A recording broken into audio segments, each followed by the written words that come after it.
मुनीन्द्रवृन्दवन्दिते त्रिलोकशोकहारिणे प्रसन्नवक्त्रपङ्कजे निकुञ्जभूविलासिनि ब्रजेन्द्रभानुनन्दिनि ब्रजेन्द्रसूनुसङ्गते कदा करिष्यसीह मां कृपाकटाक्षभाजनम् कदा करिष्यसीह मां कृपाकटाक्षभाजनम्। आज राधाष्टमी है और राधाष्टमी के दिन भगवती राधिका का स्मरण करना परम पुण्य फल भाग बनाता है।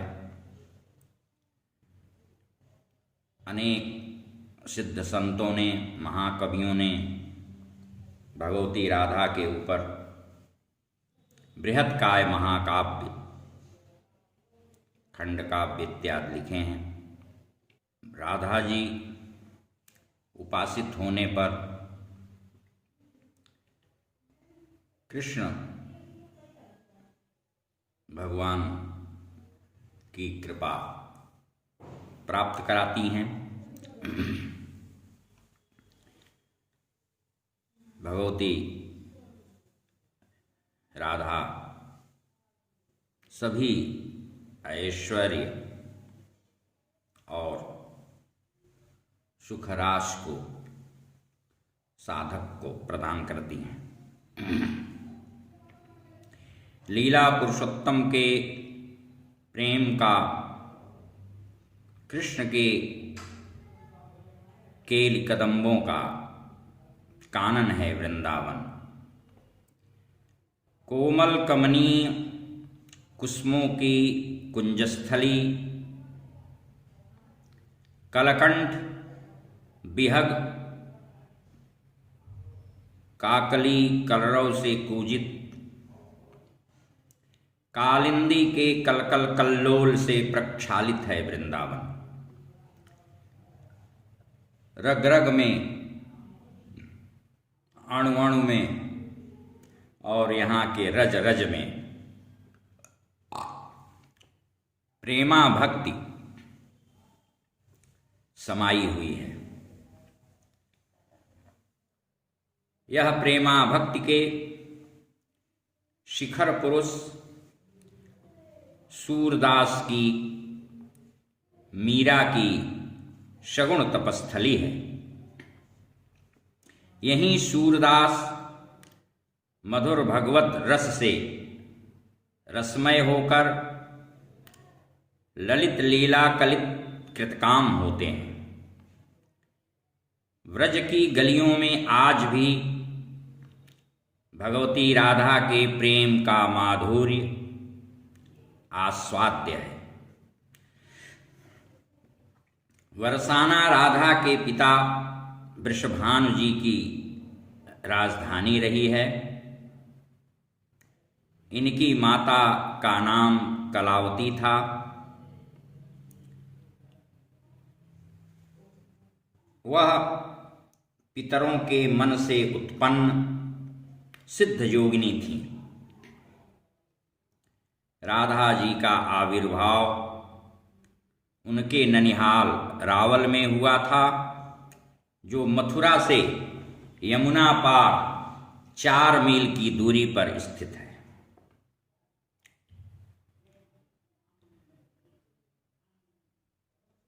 भगवती राधा की उपासना में उनके कवच का नित्य पाठ करना चाहिए। इससे साधना में विघ्नों का समूह व्यवधान उत्पन्न नहीं करता है। इसलिए लिखा है इदं कवचमज्ञात्वा राधा मंत्रं च यो जपेत् सनाप्नोति फलं तस्य विघ्नस्तस्य पदे पदे। इसलिए भगवती राधा की उपासना में उनके कवच का पाठ अनिवार्य होता है। यह कवच सबको नहीं प्रदान किया जाता और इसलिए लिखा है वैष्णवाय विशुद्धाय वीराग गुणशालिने दद्यात्। वैष्णवों को ही देना चाहिए जो वैराग्य आदि गुणों से विभूषित हैं, जिनकी बुद्धि व्यग्र नहीं है। अनाधिकारी को नहीं दिया जाता। और इसकी फलश्रुति है सर्वार्थ सिद्धिस्तस्य स्यात् यद्यन् मनसि वर्तते राजद्वारे सभायां च संग्रामे शत्रु संकटे। प्राणार्थनाश समये यः पठेत् प्रयतो नरः तस्य सिद्धिर्भवेत् देवी न भयं विद्यते क्वचित्। जो इसका पारायण करता है वह उसके ऊपर किसी प्रकार का कोई संकट नहीं आता। इसलिए इसके विषय में निर्देश है कि हरिद्रारोचना चंद्रा मंडित हरिचंदनम कृत्वा लिखित्वा भूर्जे च धारयेत् मस्तके भुजे कंठे वा देवदेवेशः स हरिर्नात्र संशय। निसंदेह इस कवच को जो हल्दी गोरोचन चंदन से भोजपत्र पर लिख करके मस्तक या भुजा कंठ में धारण करता है वह हरितुल्य हो जाता है। इनकी कृपा कटाक्ष को प्राप्त करके व्यक्ति नित्य नीला निकुंज में प्रविष्ट होता है और दिव्य धाम की चिन्मयी श्री कृष्ण की लीलाओं में उसका सदा के लिए प्रवेश हो जाता है।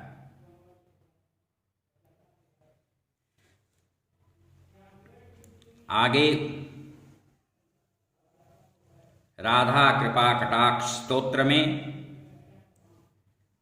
निर्देश दिया गया है कि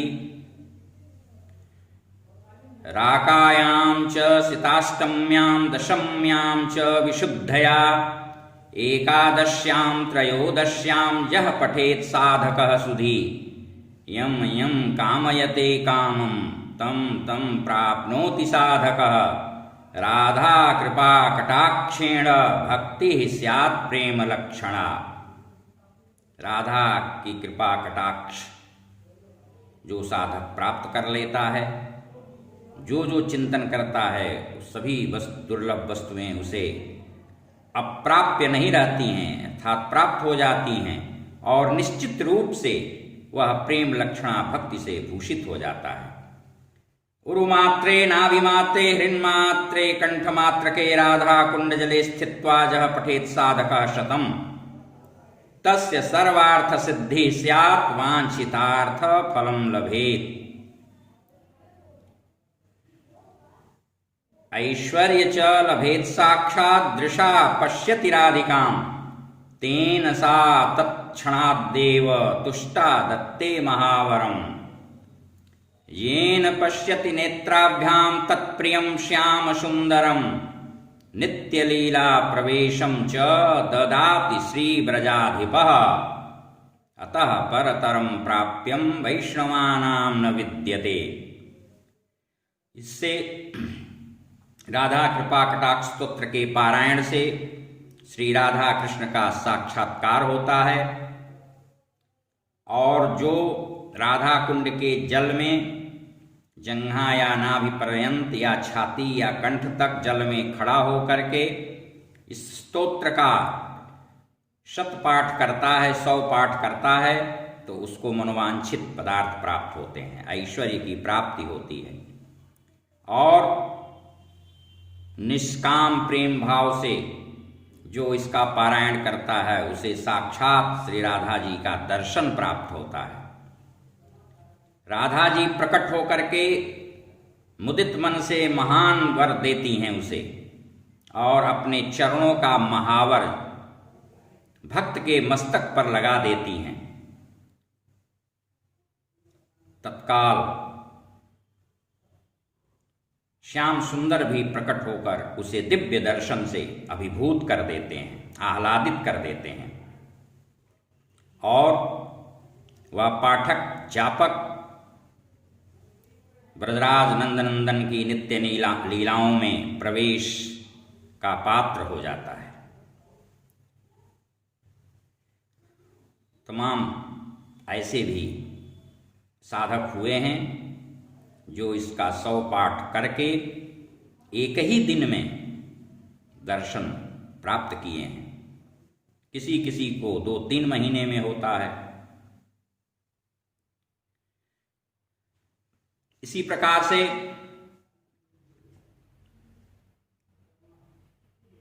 मेरी भी आप सबके सम्मुख यह प्रार्थना है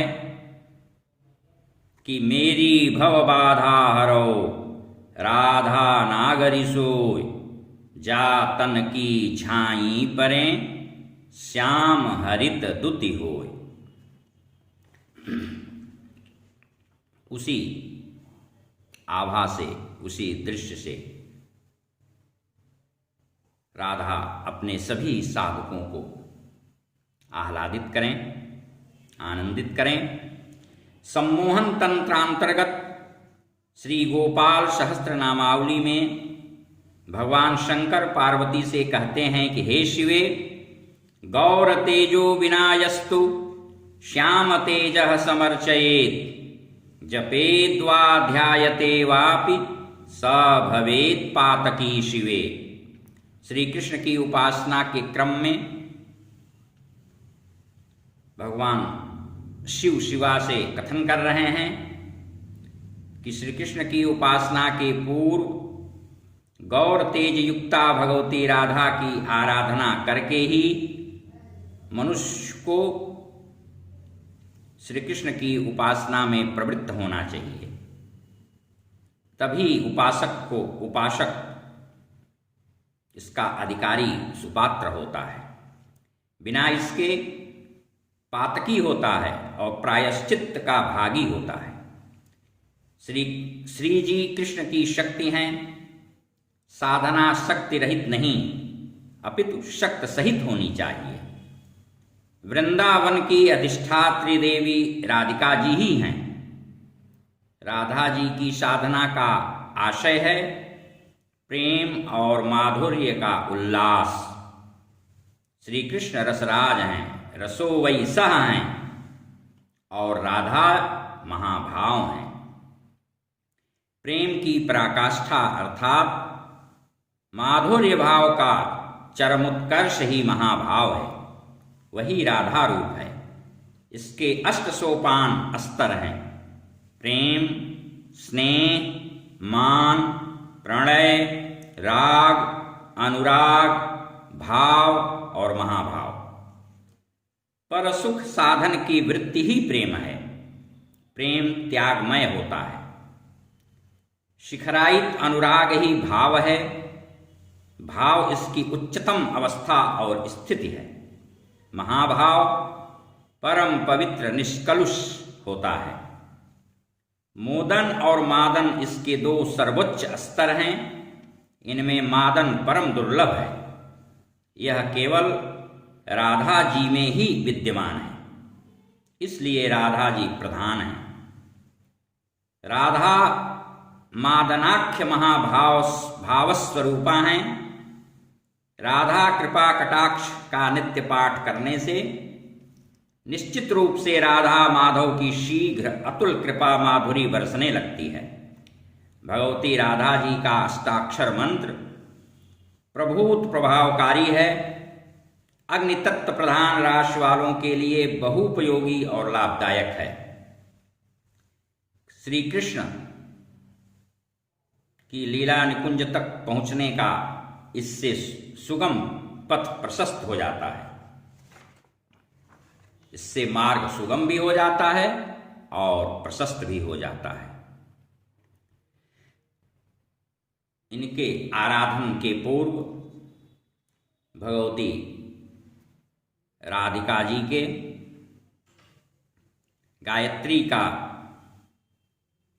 10 या 11,000 जप अवश्य कर लेना चाहिए।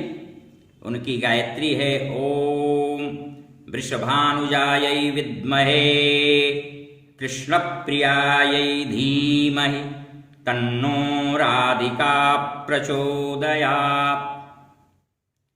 इसका जप राधा कृष्ण के प्रति और परिवार सहित पुरजनों परिजनों के प्रति परस्पर प्रेमोत्पादक होता है। ब्रह्मवैवर्त पुराण में राधा का चरित्र विस्तार से वर्णित है। 92वें अध्याय में एक अतीव सुंदर राधा स्तोत्र उपनिबद्ध है। वह स्तोत्र उद्धवकृत है। उसमें कुल 31 श्लोक हैं। सभी अनुष्टुप छंद में विरचित हैं। उसकी फलश्रुति में कहा गया है कि भक्तिपूर्वक जो इसका नित्य पाठ करता है उसे बंधु वियोग रोग शोक कभी नहीं होता है। वह सब सुखों का उपभोग करके अंत में गोलोक वासी होता है। हरि ओम तत्सत। हरि ओम तत्सत।